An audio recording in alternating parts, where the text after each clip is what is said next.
we've got to go back almost 20 years to find the origins of the Abridged series. Now, it might be known nowadays for Team 4-Star's Dragon Ball Z series, but in 2006, it was Little Karibo's Yu-Gi-Oh! Parodies that set the bar. Basically, if you didn't know, and I'm not sure why you'd click on this video if you didn't, the Abridged series is basically just a group of fans from an anime who know the show so well they can parody it by redubbing the show. Super simple stuff. Not really. And by the late 2000s, this sort of content was booming. In fact, from around 2008 to 2016 are wildly considered the golden years of this type of content, which I wish we were still in. YouTube copyright has become a hellhole, and we all know that. But with Yu-Gi-Oh! Paving the way, it wasn't long until other pretty famous anime had abridges made for them. As the old saying goes, if it exists, there's a parody of it. That's the clean version anyways. So naturally, a show as gigantic as Dragon Ball Z was obviously going to be a top target. An insanely popular show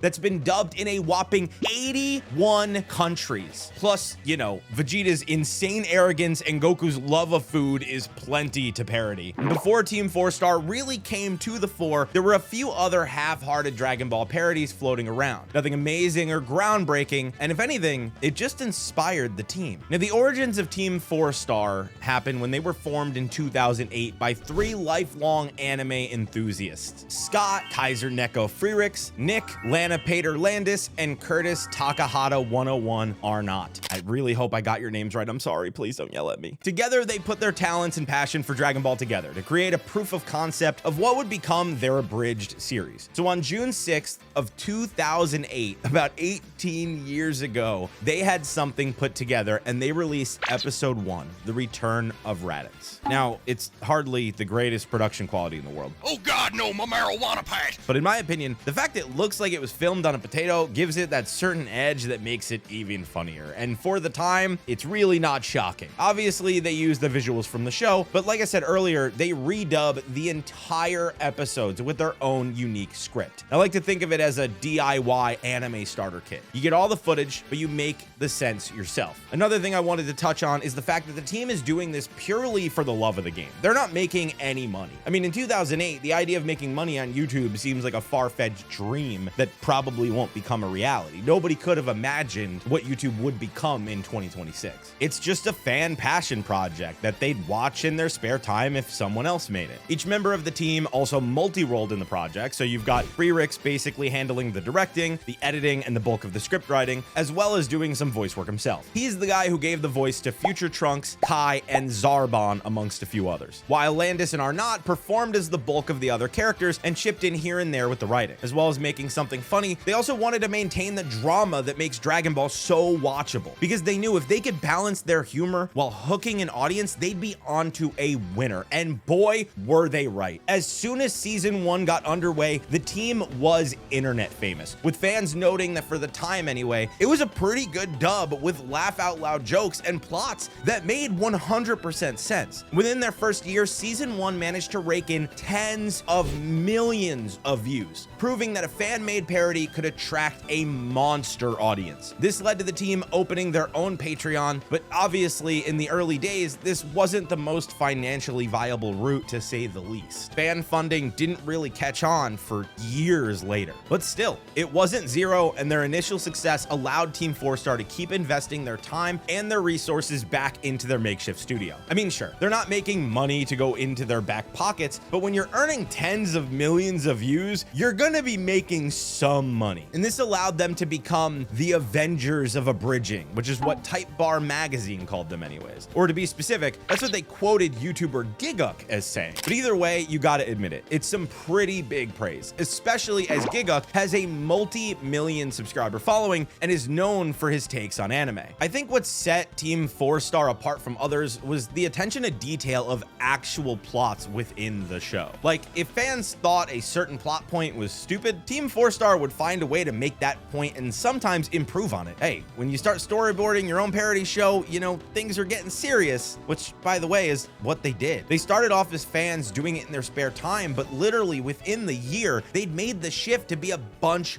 more professional. They went from fans to full-timers. After the first season, the team knew they had to refine the production side of things. As charming as those early videos are, there's only so many times you can upload a 240p video and expect it to pop off. So at the start of a new decade in 2010, the gang realized they could use Toei's remastered Dragon Box DVDs as their video source, which is like going from a Windows 99 computer to an Apple iMac. The crisp jokes now had crisp visuals to match. The audio was cleaner and the audience lapped up the change. Along with the improved video source, the editing also got smoother and the team even had their very own animated logo made for DBZA. So things really started to be polished. Reviews of the show flooded in and even the harshest critics of the first season had to admit that the changes for season 2 were undeniably huge. Alongside the technical upgrades, the writing and performances matured too. The team began writing season-long story arcs for the comedy, rather than piecing together a fart joke or something like other Abridged series would. For example, a little punchline in episode 11 might be paid off in episode 14. The pacing of the episodes also tightened. Lengthy filler moments from the original anime were sharply abridged to keep plots moving. The script started balancing their absurd gags with sincere character moments, which a pop culture review site, The Mary Sue, said. By the Cell Saga, the series hits all the important moments of Gohan's emotional journey. Oh, I'm sorry, Mr. Piccolo. Something that required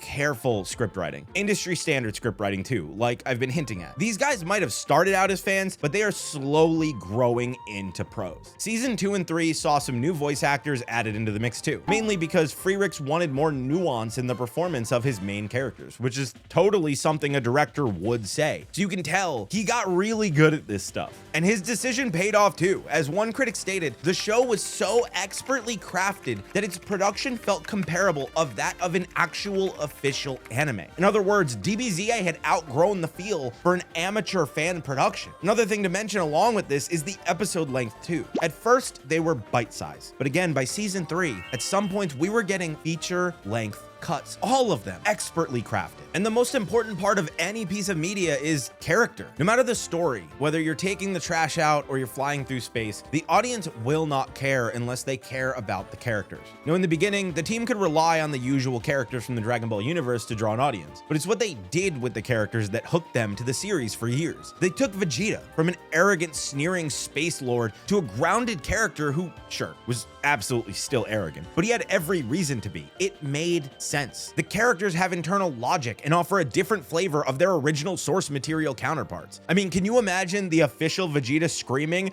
"My baby boy!" My baby boy! to Trunks in the same way the abridged version did? Well, it doesn't matter because the abridged version feels authentic anyways. Do you guys see what I'm saying? Piccolo's portrayal similarly got a lot deeper. You know, he had the flat, grumpy mentor thing going on, the guy who shouted orders and all that. Well, he became much more three-dimensional. DBZA made Piccolo endlessly grouchy and sarcastic with Gohan, but also allowed glimpses of his caring side. Like the whole video game agenda he had, which wasn't about games at all. It was just so he could play with his only friend, Gohan. Like, we didn't know at the time he cared about him like that. So when they did the twist, it hit us like a ton of bricks. So basically, you guys can see what I mean. There's a real depth here, which isn't missing in the original series. It's just a different flavor. Now, aside from the main characters, Team 4-Star also managed to find a sweet spot for their secondary characters too. Even villains like Frieza and Cell were given their own unique quirks. You know, it all leads to a better final product, going from 2D to 3D characters. Not in the animation sense. That's gotta be 2D, obviously. Now, over time, DBZA's comedy came in to rely heavily on character consistency. Each major figure had a clear comic identity that was referenced repeatedly. And this gave the audience their own bingo card almost to mark off with every episode. Like, somewhere there'd be a mention of Cell's appetite because he's hungry for power, or Vegeta spectacularly failing at some stupid thing. There's no way to prove this, but the way that Team 4-Star managed their characters in some way, it felt like they knew the characters better than the original creators did. I know that's a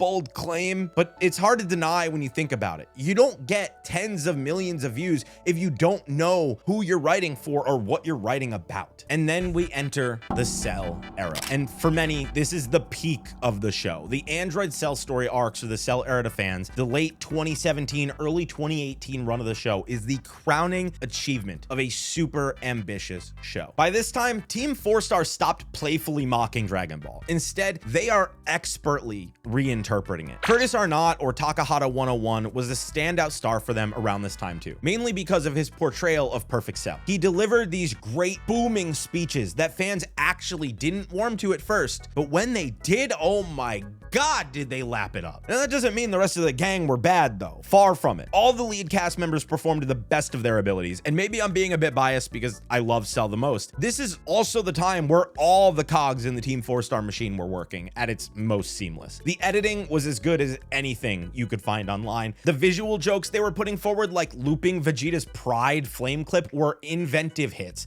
and it became a labor of love. Not to be mushy or anything, but you've got to admit, going from those 240p videos that were put together in a weekend to a studio level redub with serious nuance is a triumph, especially back when these released. This sense of pride is echoed in fan communities because many consider Cell era DBZA the definitive way to watch this saga. Like, seriously, even more than the original anime saga, which is insane. Like, can you think of any other thing ever that has adapted anything where people were like, yup, better than that? Can't think of anything, except for maybe One Piece live action, but that is highly contested. This, not so much. Ultimately, the Cell era proved that Dragon Ball Z Abridged was not just a passing joke, but a fully fledged creative reinterpretation. It recrafted major moments like Gohan vs. Cell so effectively that new fans could get swept up in the emotions and laughter. For many, these episodes cemented DBZA's reputation, a polished finale demonstrating everything the series had grown into. It had reception, reputation, and a cultural impact. You know, it's all well and good me heaping praise on the project, but let's talk about what the audience and the critics had to say about the show's run. Well, after season 1, fan forums and YouTube comments lit up,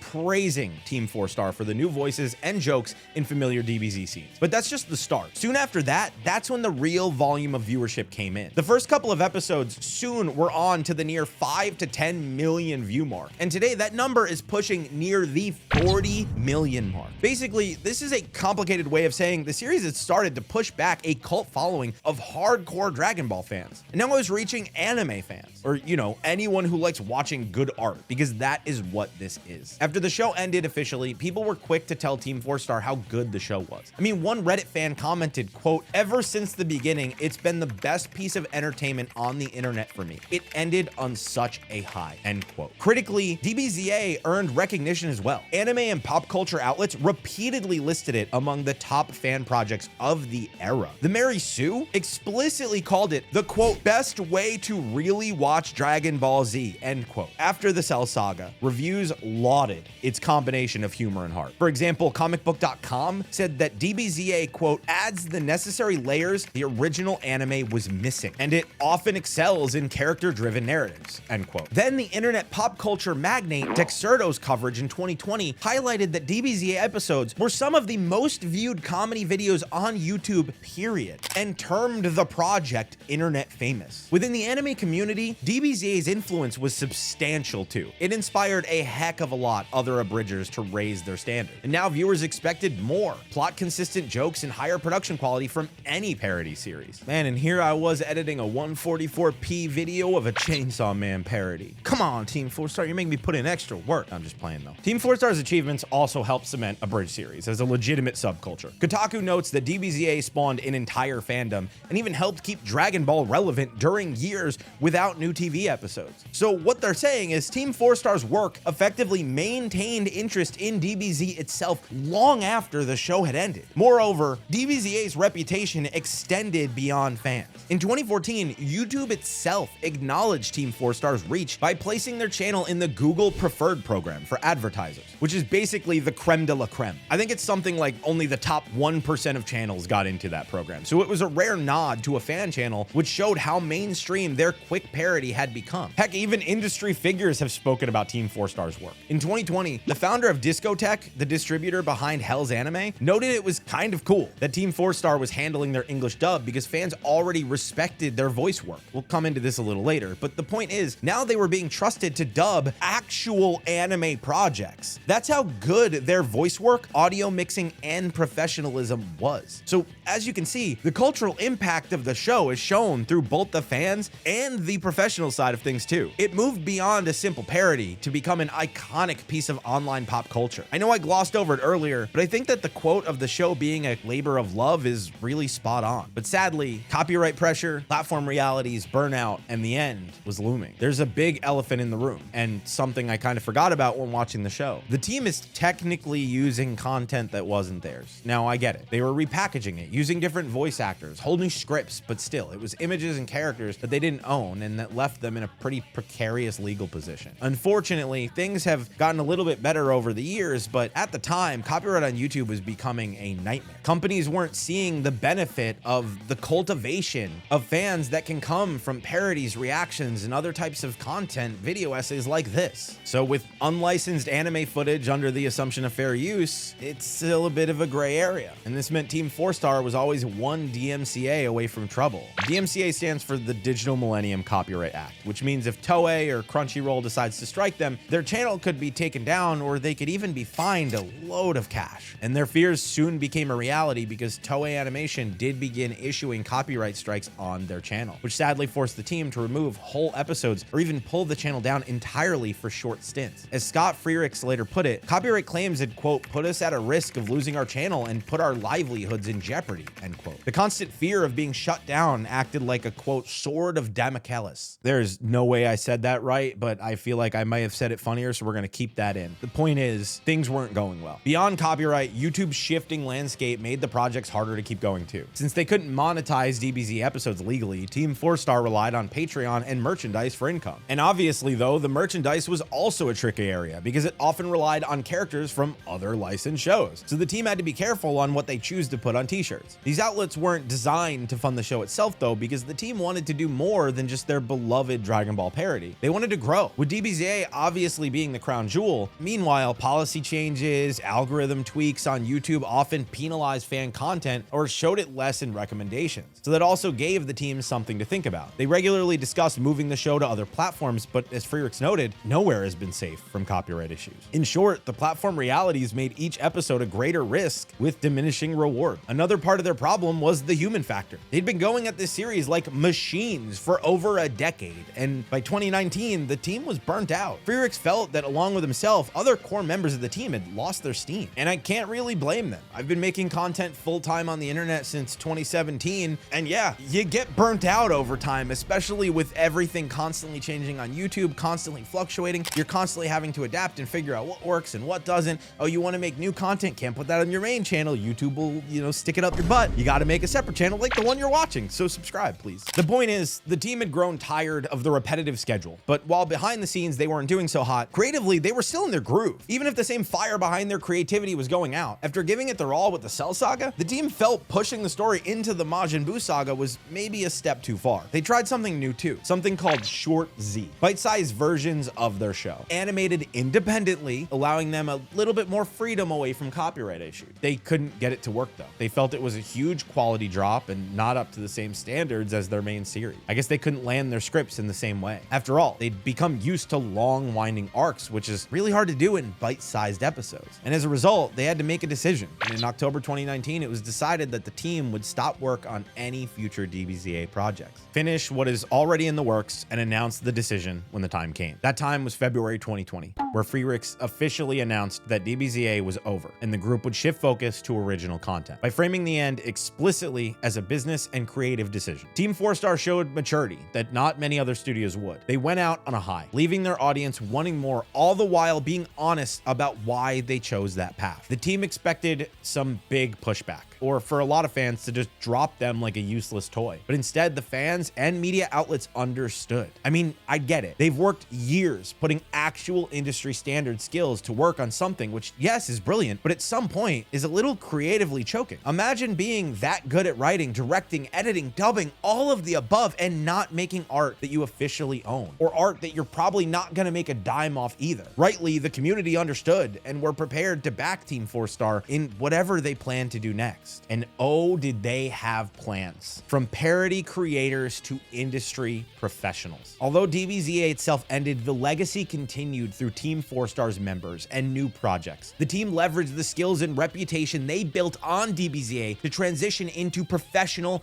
and semi-professional opportunities. The voice acting talent pool were snatched up right away, with some being asked to work on some official Dragon Ball media. Now, the specifics aren't exactly public. We know that the talent pool of voice actors have gone on to work in other anime, dubbing projects, and even a video game here and there. And as I touched on before, the team had struck a deal to be the official English dub for the anime film Hells, and they they were given that deal largely to the quality of DBZA and their other abridged content, which, by the way, they didn't stop producing. They also did re-enter the Dragon Ball space again through their works of Boo Bits and Dragon Ball Magic, where they worked alongside another YouTuber known as Totally Not Mark to create parodies again. These projects have higher production value and even original animation. So while the Short Z project might have been a failure, they kind of recycled the idea back into their work when the time was right. 2025 also saw them take up another abridged series, but this time it was Sailor Moon's turn to be at the parody plate. I guess when you love making fun of stuff and are good at it in a way that it almost feels like a real version of the thing that's being parodied, you just can't stay away. This work allowed the team to branch out even more and start diversifying. They're now seen as professional creators who are easily able to manage multi-person production. It just goes to show those early years making the show that went on to be DBZ was the best lesson any creative could have. I mean, Scott Freericks clearly thinks so too. He's on record as saying that the show made me a better writer, director, actor, editor, and worker. Every episode was effectively practice in those crafts. Their public career now includes not only YouTube content, but convention panels, interviews, and community collaborations. So from what was a silly project, they've turned themselves into a fully fledged studio. The company Team 4-Star LLC continues to have paid staff funded by Patreon and sponsors, working on all kinds of projects like Final Fantasy VII, Machina Abridged, with original animation. These are far beyond what a hobby channel could usually do. But then again, there's nothing usual about Team 4-Star. In 2026, their YouTube channel has 4.42 million subscribers. Their Patreon has over 8,000 members. And even if they never did another piece of brilliance ever again, which is highly unlikely, I think Team 4-Star is one of the greatest success stories to ever come out of YouTube. And I wonder if they'll ever branch out and work on their own stuff, like a fully fledged anime that comes from the wonderful minds. I mean, we're talking about the team that came up with the Home for Infinite Losers, after all. Do you know what I mean? Imagine that creativity poured into something new. Imagine what they could create. Either way, I'm just glad they decided to do something silly one day, because if they hadn't, Dragon Ball Z Abridged wouldn't exist and I wouldn't be making this video. So I hope you enjoyed this as much as I enjoyed going through it. DBZA is easily one of my favorite internet series ever, and the support we got on our original reaction video where we went through it for the first time was a blast, and I cannot thank you all enough for the support. So click this video if you want to check out more. YouTube thinks you might like it, and if you want to see us go through Dragon Ball Z Abridged for the very first time, here's the reaction. Pick your poison. I don't care what you do. Thanks for watching. Subscribe. I'll see you next time.